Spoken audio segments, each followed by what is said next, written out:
As civilizações antigas que viveram há muito tempo, lá atrás, bem antes de eu, de você ou até mesmo dos nossos tataravós nascerem, sempre nos geram curiosidade, nos surpreendem cada vez mais sempre que descobrimos algo novo sobre eles. Bem, falando nisso, se você gosta de história, caiu de paraquedas no lugar certo, porque eu tenho bastante coisa para te falar dos maias. Isso mesmo, um dos povos da América Latina. Eu sou a Rafaela Mesquita, apresentadora desse canal, e seja muito bem-vindo, meu caro curioso. Você está assistindo Curiosidade em Dia. E hoje vamos ver um pouco sobre a riquíssima civilização e cultura maia. A civilização que até hoje deixa muitos pesquisadores com dúvidas.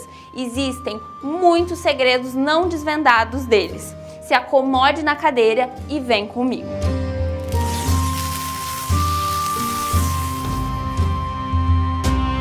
Há um bom tempo, os maias viveram em uma região da América Central chamada Mesoamérica, pegando a península de Yucatán em uma das localizações que envolve os atuais países do México, Honduras, Guatemala, El Salvador e Belize, que são compostos de planícies em sua maior parte. A estadia desse povo nessa região durou 4 principais períodos distintos. O arcaico, antes de 2000 a.C., com o surgimento de pequenas aldeias. O pré-clássico, com algumas organizações em cidades menores, cultivos maiores de alimentos e templos começando a surgir. Dos anos de 250 d.C. a mais ou menos 950 d.C., houve o auge com o período clássico, tendo grande evolução, consolidação nas cidades bem organizadas e um comércio efetivo entre elas. E finalmente o pós-arcaico, onde acontece a queda da civilização, que diferentemente da visão que temos de que esse povo se extinguiu com a chegada dos colonizadores espanhóis, ele foi extinto aos poucos antes mesmo do início das grandes navegações.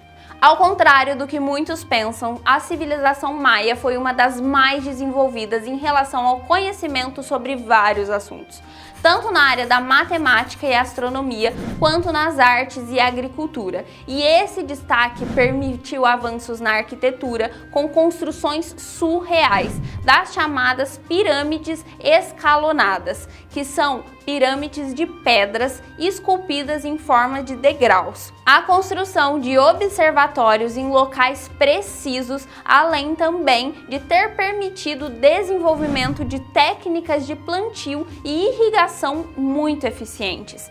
Enfim, dentre outras façanhas que poucas civilizações conseguiram fazer com tanta maestria. Incluindo também a escrita hieróglifa, muito bem pensada, formada por símbolos dos mais variados que você pode pensar, como a conhecida escrita dos egípcios. E esses símbolos eram gravados e pintados tanto em paredes quanto em papel de cortiça. E falando em técnicas muito bem desenvolvidas de plantio, sim, a base da economia desse povo era a agricultura, com uma parte voltada para a pesca, caça e artesanato, mas era sem dúvidas majoritariamente agrícola, voltado para o cultivo de cacau, produto muito consumido no meio das bebidas pela elite, feijão, algodão, que era utilizado para tecidos, baunilha, abóbora e milho. Esse último em especial era bastante importante, porque curiosamente era algo sagrado por um simples motivo. Eles acreditavam que o milho era o que deu origem ao ser humano, porque segundo a lenda, querendo uma companhia, seres que pudessem adorá-los, os deuses fizeram um homem da farinha de milho, isso mesmo, de farinha de milho. Depois de já terem tentado o barro e a madeira e não ter dado certo, o milho foi bem sucedido. Inclusive, ele era considerado tão importante que era o símbolo da deusa Centeote e do deus Tlaloc, sempre que era representado carregando uma parte da planta consigo. Rafa, mas eles acreditavam só nesses dois deuses? Não, eles acreditavam em um punhado de outros, ou seja, eles eram politeístas. Tinham mais de um deus para cultuar. Os templos, ou melhor, as construções religiosas, eram destinadas cada uma a um deus específico a ser adorado. Cada deus representava um fenômeno ou protegia e cuidava de determinadas coisas. Alguns deles são o deus Shaki. Ele era responsável pelas chuvas, representado por um sofredor guerreiro que chora com isso e as suas lágrimas caem sobre a terra. Palantum, o deus que mantinha o céu no seu lugar para que ele não caísse sobre os homens, e é conhecido como Deus bêbado, que após a bebedeira ficava meio tonto, cambaleando e mexendo o céu, o que seria a causa de ventos e trovões. A deusa Ixchel, deusa protetora das mulheres, gerava a fertilidade, cuidando das mães na hora do parto. Ishtab, a deusa do suicídio, ela conduzia as almas das pessoas após a morte para o paraíso, servindo a elas no caminho, mas somente as almas dos que se matavam ou dos que tinham a morte violenta, pois o suicídio era visto como a morte digna, honrosa, quando fosse realizado pensando em se aproximar mais dos deuses. Apush era o ceifador, o deus da morte, normalmente representado com a cabeça esquelética sem pele, e acreditava-se que ele rondava os enfermos e idosos, procurando almas para roubar. Existem muitos outros deuses na cultura maia, mais de 160. Esses são apenas alguns deles. A religiosidade desse povo não se estendia apenas para a esfera religiosa, ela abrangia também a esfera política. Esta civilização tinha um governo teocrático, no qual o governante, o rei, era uma encarnação ou manifestação carnal de uma figura divina, a qual governava o seu reino específico. Diferente de outras civilizações, a área total dos reinos nunca foi fundida completamente em algo como império ou reino único. Cada reino era uma cidade-estado, então tinham sua autonomia política, mas na parte econômica elas estavam bem integradas, realizavam um intenso comércio umas com as outras, apesar de haver conflitos entre as maiores. Depois do rei, que estava no topo da pirâmide hierárquica de poder, vinha a corte e a aristocracia, que eram herdeiros do trono ou pessoas com títulos importantes de administração política, capitães e outros.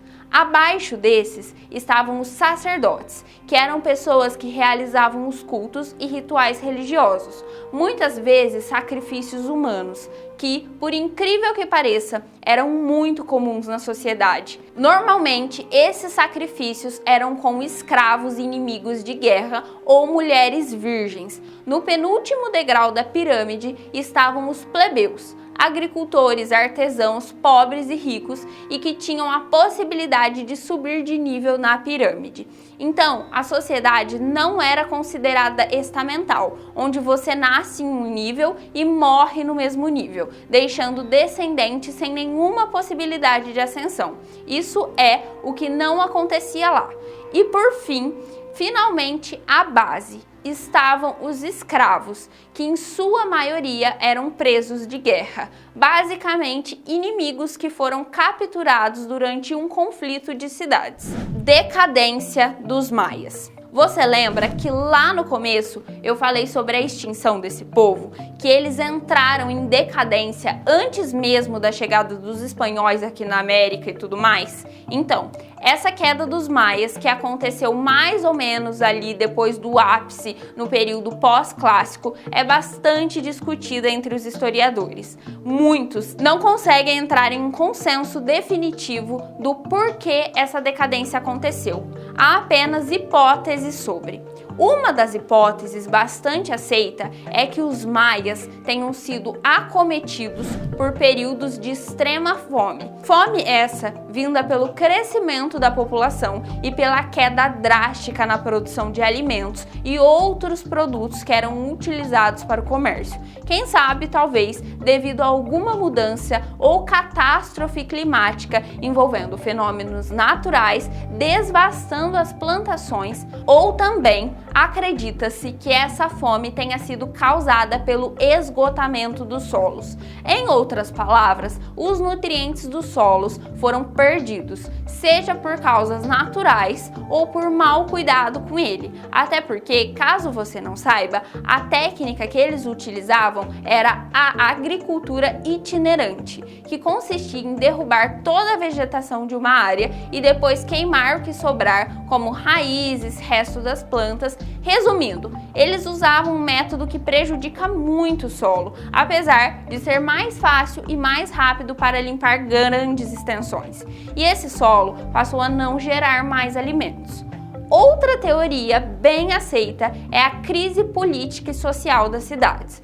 Com os seus governos entrando em colapso após o grande salto do período clássico, somando também aos recorrentes conflitos que aconteciam nas próprias cidades entre a população local ou entre cidades diferentes, onde uma invadia a outra e guerras eram travadas por espaço, rotas e monopólios comerciais e demonstração de poder. Tudo pode ter se juntado ao mesmo tempo ou pode ter tido casos diferentes, mas enfim, a questão é que muitas cidades estavam vazias, abandonadas. Isso até por relatos dos espanhóis, que chegaram e ficaram surpresos com aqueles lugares inabitados, aparentemente deixados propositalmente, por migrações em busca de terras férteis e melhores condições. Os maias deixaram um patrimônio histórico bem grande para trás. Há inúmeras peças artísticas e religiosas, esculturas, vasos, murais com pinturas e gravuras e principalmente os grandes sítios arqueológicos de onde eram as cidades maias. Destaque principalmente para Yaxchilán, Palenque, Uxmal, Chichén, Itzá e a cidade de Tikal, uma das maiores e todas com vários templos e outras construções que são de cair o queixo. Milhares de pessoas vão até esses lugares para visitarem e verem os efeitos extraordinários deles em relação à arquitetura. O vídeo está chegando ao final, mas eu não posso esquecer de te dar algumas sugestões de documentários. Tem um muito bom, de 1995, chamado Maia, o Sangue dos Reis, que conta várias coisas legais. O mais interessante são alguns costumes que eles mostram e o quão desenvolvidos eles eram. Outro legal é a Sociedade Maia, um dos mais bem produzidos que já vi sobre o assunto. Infelizmente, eu vou ficando por aqui. Não se esquece de deixar seu like e se inscrever aí embaixo nesse botãozinho vermelho para acompanhar outros assuntos que eu tenho certeza que você vai adorar. Eu espero que você tenha gostado desse vídeo e eu vejo você no próximo. Até mais!